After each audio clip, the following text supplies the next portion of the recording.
సాకేత్ మైథిలిని తన గదిలో నుంచి బయటికి గెంటేస్తాడు. అసలేం జరిగింది? వారసురాలు సీరియల్ జూన్ 23 పూర్తి ఎపిసోడ్ మీకోసం. జయంతి కోసం మైథిలి ఇంటికి వస్తుంది. నువ్వు చేసిన దానికి శేఖర్ ఎంత బాధపడుతున్నాడో కూడా నువ్వు ఆలోచించలేదని జయంతి మైథిలిని తిడుతుంది. కానీ మైథిలి మాత్రం నువ్వేమీ తినలేదంట కదా, ఇలా ఉంటే ఎలా అంటుంది. మీ నాన్నే చెప్పాడా అని జయంతి అంటుంది.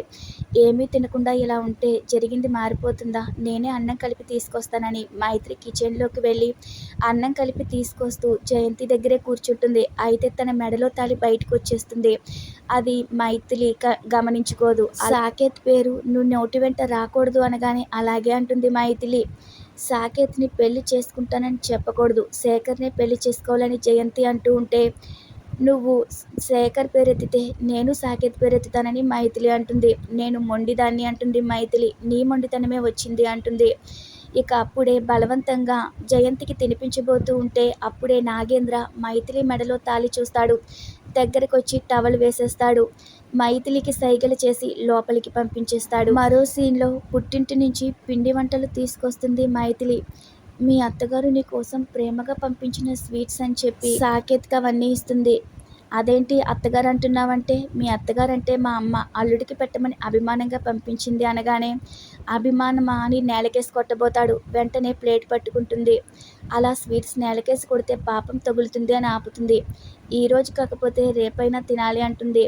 మొన్నేమో గుడిలో అంత సీరియస్గా మాట్లాడింది, అంత పొగరుగా మాట్లాడి ఇప్పుడు ఇలా చేస్తున్నారు. నా కోసం స్వీట్స్ పంపడం ఏంటి?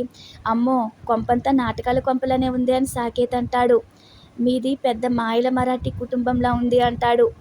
అయినా నువ్వు ఉద్యోగం చేస్తున్నావు, పెద్ద కంపెనీ నడుపుతున్నావు, ఏది నిజమో ఏది అబద్ధమో కూడా నీకు తెలీదా?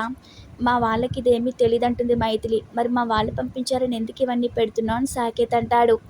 ఇప్పుడు మీ అత్తగారి బాధ్యతలు కూడా నేనే చూసుకోవాలి కదా అని మైథిలి అంటుంది. నా బుర్ర హీట్ ఎక్కుతుంది. నువ్వు మామూలు మహారాణివి కాదంటాడు సాకేత్. మా పుట్టింటికి ఎప్పుడు వస్తారు అని అంటుంది. మీ పుట్టింటికి రావాలా, బయటికి నడు అని మైథిలిని బయటికి గెంటేస్తాడు. అప్పుడు హరిశ్చంద్ర అదంతా చూసి దగ్గరికి వస్తాడు. మైథిలిని ఎందుకలా బయటికి గెంటేస్తున్నావు? తను ఇప్పుడు నీ కింద పనిచేసే ఎంప్లాయ్ కాదు, తను నీ భార్య అంటాడు హరిశ్చంద్ర. తను ఎక్కడికి పంపించక్కర్లే, తను ఉండాల్సింది నీ దగ్గర, నీ రూమ్లోనే అంటాడు. మైథిలిని సాకేత్ రూమ్లోకి పంపిస్తాడు హరిశ్చంద్ర. ఈ రోజు నుంచి నువ్వు సాకేత్ రూమ్లోనే ఉండాలి అంటాడు. ఇక మైథిలి రూమ్లోకి వెళ్ళాక మీ అమ్మ నిన్ను పెంచిన విధానం ఇది కాదని హరిశ్చంద్ర సాకేత్తో అంటాడు. ఎవరిని ఎంత గౌరవించాలో నీకు నేర్పించాల్సిన అవసరం లేదని చెప్పి అక్కడి నుంచి వెళ్ళిపోతాడు. శత్రువు కూతుర్ని ప్రేమగా చూసుకోమంటే ఎలా చూస్తాను, వీళ్ళకి నిజం చెప్పలేనుగా అని సాకేత్ తనలో తను నలిగిపోతూ ఉంటాడు.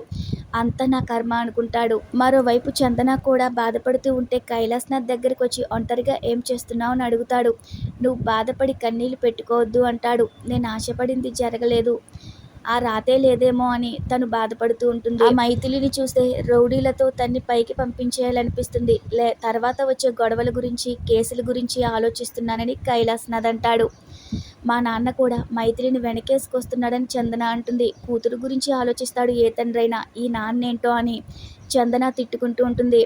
ఈరోజు పైగా మైథిలిని బావ రూమ్లో ఉండాలని కండిషన్ కూడా పెట్టాడు. నాన్న ఎందుకు ఇలా చేస్తున్నాడు అర్థం కావడం లేదని చందన అంటుంది. ఇప్పుడు వాళ్ళిద్దరూ దగ్గర అవుతారేమో అని భయంగా ఉంది, ఒకే రూమ్లో ఉంటే ఎలా అని చందన అంటూ ఉంటే నువ్వంత ఆలోచించాల్సిన అవసరం లేదు, మైథిలి గాలంటేనే సాకేత్కి పడదు, అలా ఎప్పటికీ జరగదని కైలాస్నాథ్ అంటాడు. ఈ సమస్యకు పరిష్కారం ఆలోచిద్దామని చెప్పి ఇక కైలాస్నాథ్ అక్కడి నుంచి వెళ్ళిపోతాడు.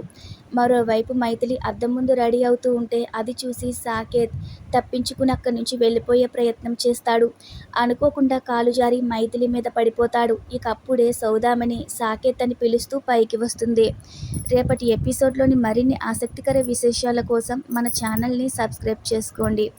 Thanks for watching our video.